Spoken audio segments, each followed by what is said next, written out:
Hello दोस्तों, आज हम लेकर आए हैं कहानी पिछले जन्म का पाप। घना जंगल, ऊंचे पेड़, एक छोटे से कच्चे घर में एक लकड़हारा रहता था जिसका नाम रामू था। उसकी पत्नी 35 वर्ष में ही देहांत हो गया था। उसके देहांत को 3 साल बीत चुके थे। उसका एक बेटा भी था जिसका नाम जीतू था। जीतू अब 10 साल का था। उसका बेटा उसकी दुनिया बन चुका था। एक दिन सुबह रामू खांसी करता हुआ उठा। बाबा, आपको फिर से खांसी हो रही? आप ऐसे रोज परेशान होते हो। चलो ना, आज मैं जंगल से लकड़ी ले आऊं। आज आप आराम कर लो। नहीं बेटा, तू अभी छोटा है। जंगल का रास्ता आसान नहीं होता। कांटे भी होते हैं, ढलान भी है और जानवरों का डर भी रहता है। मैं कर लूँगा, तू घर पर ही रह कर बेटा। बाबा, मैं छोटा तो हूँ पर आपके साथ रहकर सब सीख लूँगा। और जंगल में बड़े अकेले जाते हो और मुझे भी चिंता होती है। बड़ा तो मैं भी आपके साथ ही जाऊँगा ना। मुझे जाने दो, मैं संभाल लूँगा। रामू ये सुनकर मुस्कुराया और बोला, अच्छा अच्छा, इतना बड़ा हो गया है तू।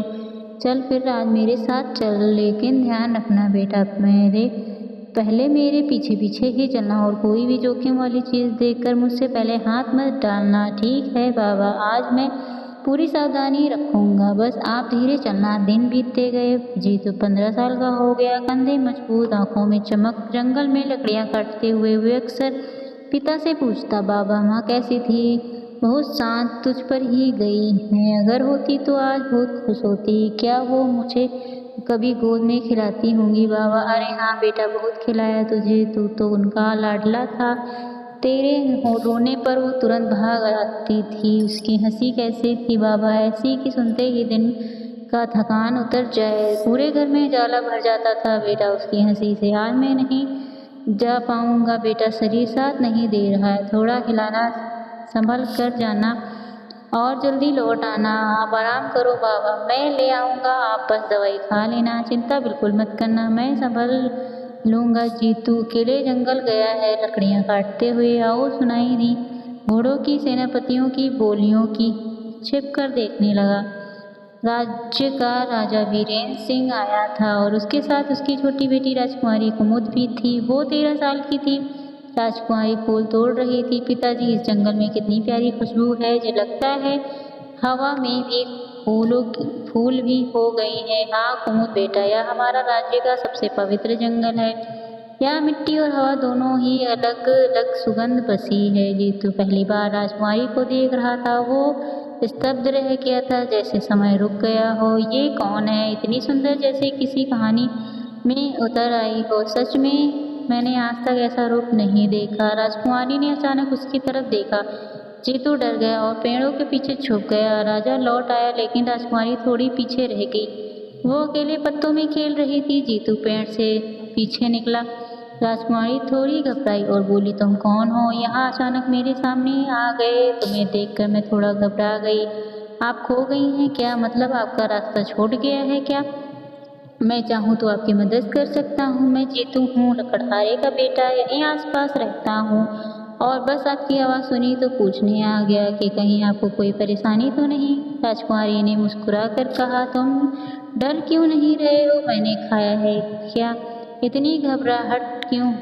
तो मैं तो बस बात ही कर रही हूँ। मैंने आपको पहली बार देखा, इतना पास से देखा तो थोड़ा घबरा गया, पर सच कह रहा हूँ तो बहुत अच्छा लग रहा है। सच में लोगों में से तो रोज़ मिलती हूँ, पर तुम जैसे लोग आज ही देखने को मिले। थोड़ा अलग है।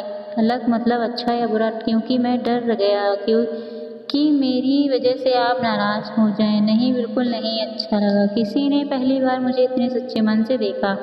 आओ फिर तो फिर मैं कोशिश करूँगा। जब भी मिलूँगा आपको ऐसे ही अच्छा लगे तो फिर मिलते हैं। अगर तुम्हें भी अच्छा लगे तो मैं फिर बात करने आ सकती हूँ। जीतू का चेहरा खिल उठा। अगर आपको मंजूर हो तो मैं हर बार खुशी से मिलूँगा। बस आप इशारा कर दो। ज़रूर, मैं भी चाहूँगी कि तुम फिर बात करें। अगर आपकी कभी रास्ता भूल जाएं तो या डर लगे तो मैं पास ही रहता हूँ। आवाज़ दो और मैं आ जाऊँगा। अच्छा तो फिर आज तुमसे मेरा दोस्त मानो, मुझे मंजूर है दोस्त तो होना, मेरे लिए सम्मान है और मेरे लिए भी। अगले दिन जीतू ने सोचा, मैं राजकुमारी से कैसे मिलूं? वो तो महल में रहती है और वो तो बस एक साधारण लकड़हारे का बेटा हूँ। हाँ, वो जंगल में इंतजार करता रहा। थोड़ी देर में राजकुमारी वहाँ आ गई। मैं कुछ कह रहा था आपसे, क्या मैं कभी महल आ सकता हूँ? मतलब वहाँ क्या मेरे जैसे को अंदर आने देंगे? तुम लकड़हारे का बेटा आ सकते हो अगर तुम डरते नहीं हो, किसी से मिलने की हिम्मत रखो। लेकिन महल में पहरेदार हैं, वो मुझे देखते ही रोक लेंगे। शायद बाहर ही खड़ा रहने को कह दें, अभी नहीं पता चलेगा और जब पता चलेगा तब मैं संभाल लूँगी। पर अगर राजा को पता चल गया तो वो बहुत गुस्सा होंगे। जी, तो अगर मुझे परेशानी होती तो क्या मैं खुद तुम्हें रास्ता बताती? मैं चाहती हूँ कि तुम आओ। अच्छा, तो फिर मैं आऊँगा दोपहर में। पर अगर मैं डर गया तो मैं तुम्हें पहले ही हिम्मत दूंगी, और अगर मैं डर लगे तो बस याद करना कि मैं वही तुम्हारा इंतजार कर रही हूँ। बस आपकी यही बात मुझे हिम्मत देती है। तो फिर तय रहा कि तुम आओगे और मैं इंतजार करूंगी। फिर वे दोनों चोरी छुपे हर रोज मिलने लगे। उनकी दोस्ती कब प्रेम में बदल गई उन्हें पता ही नहीं चला। उसी जंगल के काले हिस्से में जादूगरनी तृष्णा रहती थी, जिसकी उम्र 100 साल से ऊपर थी। काले कपड़े, झाड़ियों सा बाल, जंगल में चमकती आंखों में यह सब देख रही थी। और राजकुमारी और लकड़हारे का लड़का पवित्र प्रेम पनप रहा था कि मुझे वो बिल्कुल मंजूर नहीं। उसके खून में जो शक्ति छिपी है वो मुझे चाहिए और इस प्रेम को तोड़ना ही पड़ेगा। थोड़ी देर में दोपहर होती है। जीतू पहली बार महल पहुंचा। वो पीछे वाले दरवाजे से धीरे धीरे अंदर घुसा। राजकुमारी उसके इंतजार में थी। तुम आ गए, डरे तो नहीं? महल में पहली बार आने वाले अक्सर घबरा जाते हैं। थोड़ा सा डर लगा आप भी, इसलिए हिम्मत आ गई, नहीं तो शायद दरवाजे से ही लौट जाता। चलो मैं तुम्हें अपना कमरा दिखाती हूँ, अंदर आकर तुम्हें और भी अच्छा लगेगा। लेकिन मैं सोच रहा था, क्या सच में मुझे वहाँ जाना चाहिए? हाँ, क्यों नहीं, तुम मेरे बुलाए मेहमान हो। जो बस डर है कि कहीं कोई गलत मतलब ना निकाल ले। जीतू, यहाँ हर बात का मतलब मैं तय करती हूँ, किसी और की परवाह मत करो। ठीक है, फिर मैं आपके भरोसे ही चल रहा हूँ और मैं चाहती हूँ कि तुम थोड़ा आराम करो। महल उतना सख्त नहीं जितना बाहर से लगता है। कोशिश करूँगा, बस थोड़ा नया नया सा लग रहा। सब नया होना बुरा नहीं होता, कभी कभी नई जगह इंसान को सबसे ज़्यादा बदल देती है। दोनों महल में हंसते खेलते घूमते रहे। जीतू ने पहली बार इतना बड़ा महल देखा।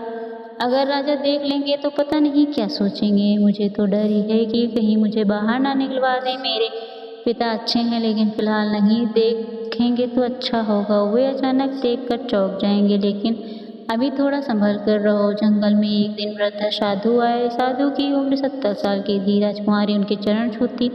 आयुष्मान बेटी, तुम्हारे भाग्य में जो रास्ते हैं और दोनों ही ऐसे हैं जिन्होंने तुम्हारी पूरी जिंदगी बदल सकती है। कैसे रास्ते बाबा, कृपया साफ साफ बताइए। मैं समझना चाहती हूँ कि आप क्या कहना चाहते हैं। पहला रास्ता सुख का रास्ता, जिसमें आलीशान जीवन, आराम, वैभव और शक्ति है। दूसरा रास्ता कठिन, जिसमें संघर्ष, दर्द और खतरे हैं।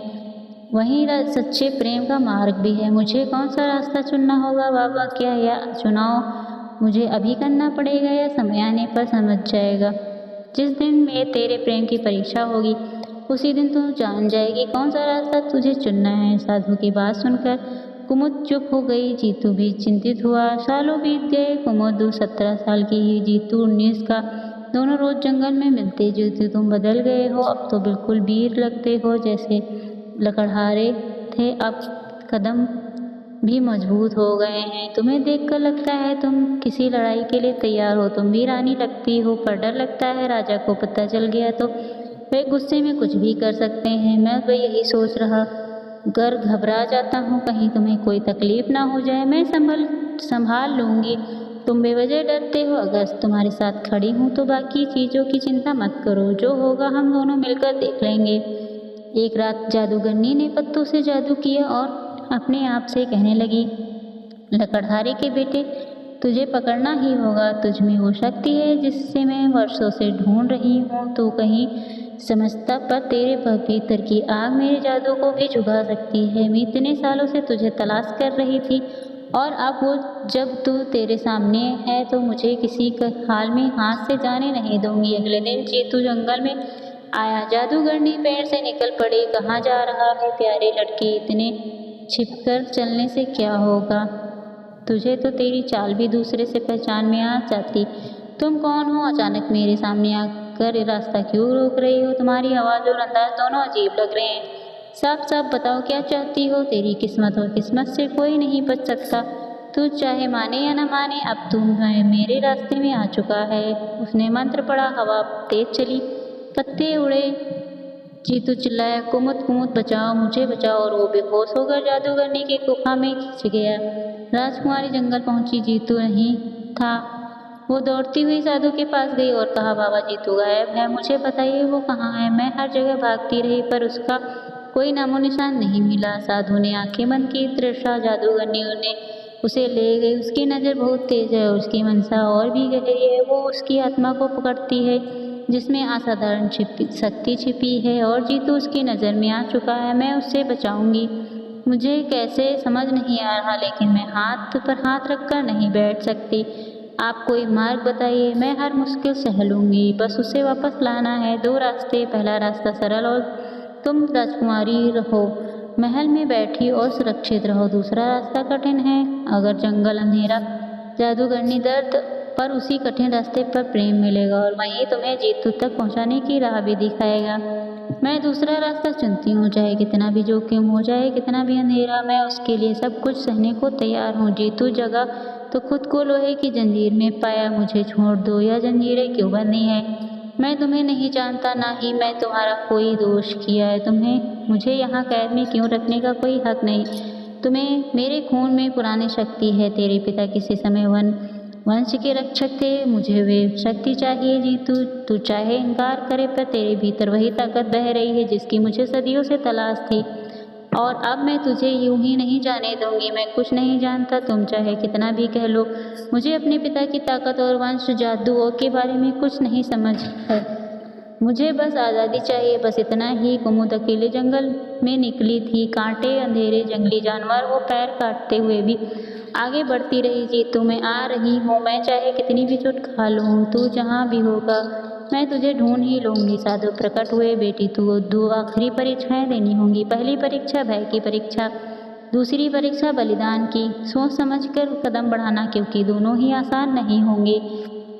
मैं सब सह लूँगी, जितना भी डर आए, कुछ भी देना पड़े, मैं पीछे नहीं हटने वाली। परीक्षा, जादूगरनी के पास एक काला झरना था, उसमें जो देखो वही बनकर हमला करता। कुमुद उसमें झांकती, उसे देखते ही जीतू मर रहा है। उस राजा उसे रोक रहा। कुदुम रो पड़ी, वह झूठ है, मैं हार नहीं मानूंगी। डर खत्म हो गया। दूसरी परीक्षा बलिदान, काले दरवाजे पर लिखा था, तू जिसे प्यार करती है उसे बचाने के लिए अपना खून चढ़ाओ। कुमुद ने बिना सोचे समझे हाथ काट लिया। जादुई दरवाजा खुल गया। अंदर जाकर जादूगर निरीक्षण बैठी हुई थी। जादूगर जीतू जंजीरों में था। जीतू को छोड़कर तृषा हाथ में फैलाकर विनती कर रही, बस उसे आज़ाद कर दो। उसके हाथ जरा भी और जुल्म मत करो। राजकुमारी, तू यहाँ तक कैसे पहुँची? खून बहाया, दर्द सहा, पर बता दो आखिर क्यों? क्या कर सकती हो तुम? मुझे ऐसा क्या दे सकती है? तेरे पास इसकी कीमत क्या है? अपनी जान भी दे सकती हूँ। हे तृष्णा, सच कहती हूँ, अगर मेरी सांसें रुकने से जीतू की एक सांस भी बचती है तो मैं बिना सोचे समझे तेरे हवाले कर दूंगी। अच्छा, तो आज बलिदान की रात है राजकुमारी, देखूंगी कौन सा प्यार सबसे ज़्यादा मजबूत है, तेरा या जादू तुम्हारा हौसला। जादूगली जीतू को त्याग करने वाली थी। नहीं कुमुद, तुम यहाँ से चली जाओ। मैं नहीं जानता कि तुम मेरी वजह से तकलीफ में पड़ो। कृपया आप मुड़ जाओ। कुमुद, वापस चली जाओ। मैं नहीं जाऊंगी जीतू, तुम्हें अकेला छोड़कर कभी नहीं। कृष्णा चाहे कुछ भी कर ले। जादू मंत्र पढ़ने लगी, तभी तेज प्रकाश फैला। साधु अंदर आए। कृष्णा, आज तेरा अंत का बहुत दिनों से तेरी काली शक्तियों को सहन किया मैंने। अब तेरे हर छल कपट का हिसाब यहीं और इसी पल होगा। तू जितना भी मंत्र पढ़ ले, आ तेरी तृष्णा एक कदम भी आगे नहीं पढ़ पाएगी। कुमुद ने जादूगरनी की छड़ी पकड़ ली। जादूगरनी चिल्लाई, मूर्ख लड़के, हाथ मत लगाना। और साधु, तू भी सुन ले, मेरी छड़ी को छूने किसी छोटे खेल जैसा नहीं। ये बड़ी उन लोगों को भस्म कर देती है जिनके पास 500 साल की तपस्या का बल हो। खुद को दूर रख, नहीं तेरी आंखों में सामने राख बन जाएगी। लेकिन देर हो चुकी थी। छड़ी का मंत्र उल्टा चला। जादूगर पत्थर बन गई। जीतू आज़ाद हो गया और कुमुद उसके पास भागी। तुम ठीक हो? सचमुच ठीक हो ना? मैं बहुत डर गई थी। मैं ठीक हूँ, लेकिन तुम इतनी चोटें क्यों उठाई कुमुद? इतनी तकलीफ़ें क्यों उठाई तुमने? क्योंकि मैं तुमसे प्रेम करती हूँ, बहुत गहरा प्रेम करती हूँ जीतू। तुम्हें खोने का डर मुझे यहाँ खींच लाया। जीतू ने उसका हाथ पकड़ लिया। राजा को यह सब पता चला। वो क्रोधित होकर बोला, राजकुमारी लकड़हारे का बेटा, यह असंभव नहीं, कभी नहीं। तुम मेरी बेटी होकर ऐसा चुनाव नहीं कर सकती। पिताजी, जीतू की जान बचाई, अपनी जान जोखिम में डालकर। अगर यह प्रेम आपको गलत लगता है तो फिर मैं गलत हूँ और मैं अपने इस निर्णय से पीछे नहीं हटूंगी। राजा कुछ देर चुप रहा। साधु, जिस प्रेम की परीक्षा खून से हो उस पर राज सिंहासन भारी नहीं। जिस प्रेम में दर्द सहकर भी साथ निभाने का वचन हो, उसे कोई शक्ति नहीं तोड़ सकती। राजा पिघल गया। अगर मेरी बेटी उससे सच्चा प्रेम करती है और उसका मन उसी में अटका है, तो मैं कैसे मना कर दूँ?